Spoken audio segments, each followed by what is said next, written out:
The storm has run havoc in our land, but now it's time to rebuild. Scavenge what you can in Storm Raiders. Today we'll be teaching you how to play Storm Raiders, game designed by Shem Phillips and published by Arcus Games. And hello everyone, it's Stella. And Tarrant here from Meeple University.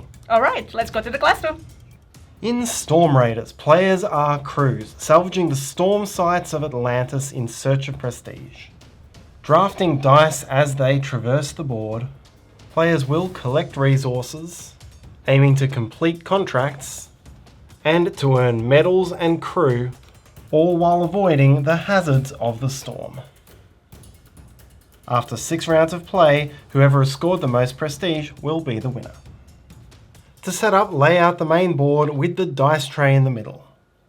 You may use either side of the board, they have different maps, but should use the one with the star in your first game. The map board is broken up into 18 sites, 13 Rex sites, which show this storm icon, and 5 Stormholds, showing this icon. To set up the Rex sites, mix all of the wooden resource pieces in the bag, and place 3 resources on each. Leave the bag to the side. To set up the Stormholds, take all of the circular contract pieces and mix them up in the black bag, and then place 1 random contract onto each Stormhold, being sure to flip them all over to the lighter coloured side. Place the Storm Mini onto this Rex site showing the red X, and orient it so that the black arrow on the base points clockwise around the blue paths on the board. Give each player a dashboard, inserting the damage tracker at -1 and 3 dial pointers each at 0. Shuffle up the Storm Raiders and give 1 tile at random to each player. Increase your dials according to the icons shown here. This player would move up 2 steps on the crew dial and 1 step on the medal dial. Separate all of the vehicle tiles according to this icon, and give each player 1 of each, a trike, a plane, and a sub. Each vehicle begins with 1 damage. Place 1 of these damage cubes into the rightmost space under each vehicle. Look through the crew deck and separate the 4 starting crew who have this icon in the top right corner. Deal each player a starting crew at random, placing it face up near your dashboard, and return any excess starters to the box. Then shuffle the non-starters and make a deck in the top corner of the board. Make supplies of the black and grey dice, the damage markers, mods and medals ready for use. Choose a first player, and then in reverse turn order, players take their standees and choose an unoccupied Stormhold as a starting location. You're now ready to play. Storm Raiders is played over 6 rounds, which are tracked at the top of the board. Each round is broken into 3 phases. Firstly, round setup, where you'll take some on-board administrative steps and roll a pool of dice to be used for this round. Second is player turns. In turn order, each player will draft a die from the pool and use it to either move or rest. After each player has taken 2 turns, there'll be 1 die remaining, and you'll move to phase 3, where that die will be used to move the storm and scatter new resources. After 6 rounds of play, players will total up their points, which come primarily from contracts, crew, mods, medals, and avoiding damage, and the player with the most points will be the winner. So now let's have a look at each phase in detail. First, we'll look at round setup, and we'll skip the steps which aren't relevant in round 1. The first thing you'll do is take and roll the dice pool for the round. The dice pool is shown over here depending on your player count. So in a 3-player game, for example, you would take 4 black dice and 3 grey dice. Roll all of those dice into the dice tray. Next, in some rounds, you'll add 1 medal to the least attractive of the dice. Whether or not you do this depends on whether your player count is shown at the top of this round's column. So in round 1, you would only do this in a 4-player game. In round 2, you'll do it at every player count. In round 4, it will be a 3 or 4-player game, and so on. If you carry out this step, take 1 medal, and place it with the single highest numbered die in the pool.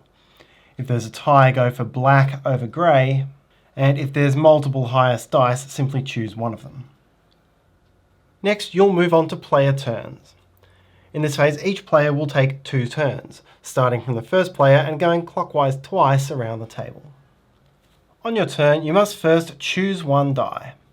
If you choose the die with the medal, take the medal as well, and add it to your medal row. You can hold at most 7.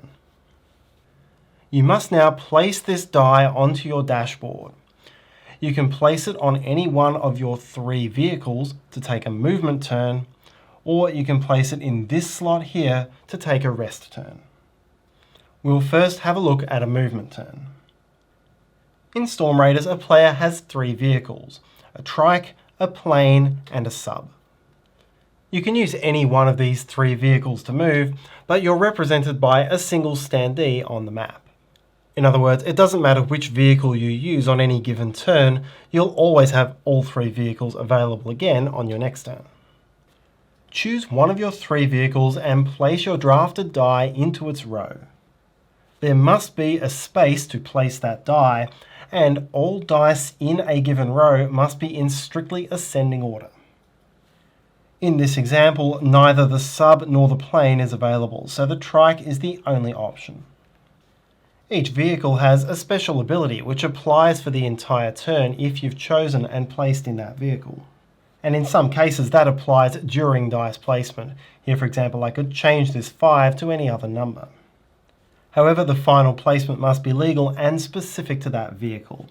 In this case, for example, I couldn't change the 5 into a 2 and place it here because that breaks the strictly ascending order rule. Nor could I change the 5 to a 6 and then play it in a different vehicle. I could play it only in the same vehicle, which granted me the ability. All players and all vehicles have an ability where if you choose a die with this glyph, you can place it as a number 1, or you may rotate it to any number before placing it. In most cases, the colour of the die you take doesn't matter, only the number. It's only if you have a specific ability which refers to one colour of die that it makes any difference. The number on the die represents the number of hours spent driving that vehicle on this turn. And with higher numbers, you'll be able to move further. However, for your trike and your plane, the higher the number, the worse it is for reliability. And if you play either a 5 or a 6 into your trike, or a 6 into your plane, you must take 1 damage, placing it in the rightmost open slot of the board. You are allowed to place a die if there is no room to take the damage which is going to follow. However, any time you need to take damage and there's no room to take it, whether it's in this step or any other, return that damage to the supply, and instead increase your health tracker. The combination of your damage markers and health tracker will result in a loss of points at the end of the game. If your health tracker has already reached 5, any excess is ignored. Having chosen your die and vehicle, you may now move around the board. Each vehicle moves slightly differently. If you're flying in an aircraft, then you may move along any of these dotted white lines, adding up any pip markers that you cross and deducting them from the die's value until you're out of pips. So had I rolled a 4, I could, for example, move 3, 4 to here, 1, 3, 4 to here, or stopped in any location along the way. Trikes also move along the white dotted lines, excluding any white dotted lines showing the aeroplane icon. Thematically, you'll see that these are all of the ones which cross over water. That is, you can only ride the trikes on land. Here, had I rolled a 4 with my trike, these would be my only valid destinations. When you move with your sub, you can move from your current destination to any other destination on the board, as long as they both have the sub icon, and as long as the sum of the pips is equal or less than the die you drew. This lets you cover vast distances as long as they're both water sites. Here, for example, taking only 5 pips to move from here to here. Do note that all port sites have at least 2 pips, meaning you can't take sub movement unless the number on the die is 4 or higher. You may freely move into or through spaces with other players, but you may never enter the site containing the storm. Having finished your move, you'll now take actions in the destination. If your destination is a wreck site, then you may gather resources and resolve the printed effect. To gather resources, take 1 or 2 resources from the space and add them to your storage. If you took 2 resources and you used either your plane or your sub to move that turn, then you must take 1 damage on that vehicle. The same does not apply to your trike. It's quicker and speedier and easier to get in and out with the resources. Resources are mostly used to complete the contracts you'll find on Stormholds. And the most valuable resource for these purposes is the weapons, because weapons count as wild. However, weapons are volatile, and regardless of which vehicle you use to collect them, that vehicle will suffer 1 damage. You can hold at most 9 resources, and if you wish to draw above, then you must discard the excess to the discard space at the top left of the main board. If you collect a crew resource, you do not add that to your player board. Instead, discard it immediately and gain 1 crew card. When you gain crew, whether it's through the crew resource or any other means, draw 2 crew cards from the top of the deck, look at them, choose one you wish to keep, return the other to the bottom of the deck, and place your chosen card face up in your crew tableau next to your dashboard. You may have at most 7 crew. You may use a face-up crew member's ability at any time by resolving the ability and flipping the crew face down. After taking resources, and as long as you took at least 1 resource, you may resolve the printed effect on the wreck site. On 12 of the 13 sites, this involves increasing the matching dial on your dashboard by 1 step. Each dial is a points multiplier, ranging from 0 to 4, and at the end of the game you'll score points based on this multiplier and the component it represents. That is, you'll multiply your medals dial by your number of medals, your crew dial by your number of crew, and your mods dial by your number of mods, which is the one component we haven't spoken about yet. If you ever get to increase a dial but it's at max, then you can remove 1 damage token from any vehicle. At this wreck site where the storm begins the game, the bonus is to move your health tracker 1 step down. If you end your movement on a Stormhold with a contract, then you may complete that contract. Discard the matching resources from your cargo, remembering that weapons are wild, and take the contract, leaving the Stormhold empty. Keep all the contracts you collect, they'll be worth these points at the end of the game, and immediately claim the benefits printed on the right-hand side of the contract. One key reward that you may come across is the mod, represented by this piece and this triangle icon. And when you gain one, place it immediately into one of these 7 mod spaces associated with your vehicles. This will cover up one of the 7 possible ways of gaining damage, making your vehicles gradually more reliable. As your board fills up with dice and damage, your options will decrease. And so on your turn, you can instead take a rest turn, placing the die here. Now resolve each of these 4 steps for your rest turn. Firstly, refresh a single face-down crew card of your choice. Secondly, for every 2 pips on the die you chose, remove 1 damage of your choice. This rounds down, so for this 3, I could remove any 1 damage marker. Next, remove all dice which are equal or greater than your resting die. So this was a 3, I would get to remove all of these dice from my vehicles, leaving the 2 behind. In this way, you can see your rest turn will either remove a lot of damage or a lot of dice, but not both. Next, take your choice of 1 free medal, mod, or crew card, remembering that you always draw 2 and choose the one you wish to keep. Then each Storm Raider character has a special rest ability which you may choose to resolve now, and then remove the die you used to rest. Once each player has taken 2 turns, only 1 die will remain, and you'll move to round cleanup. If the remaining die is a 1, then re-roll it, and keep re-rolling it until it's not a 1. You'll now use that die to move the storm. The die determines both distance and direction. If the die is black, the storm will continue in the current direction of its arrow. If the die is grey, rotate it to face the other direction. The storm always points at and moves along these blue paths. The storm then moves a distance equal to pips on the die, plus any number covered in the last 3 rounds. Here it would move 6 steps, following the blue path and maintaining its direction. If you are hit by the storm on its path, you suffer 3 damage, 1 to each vehicle.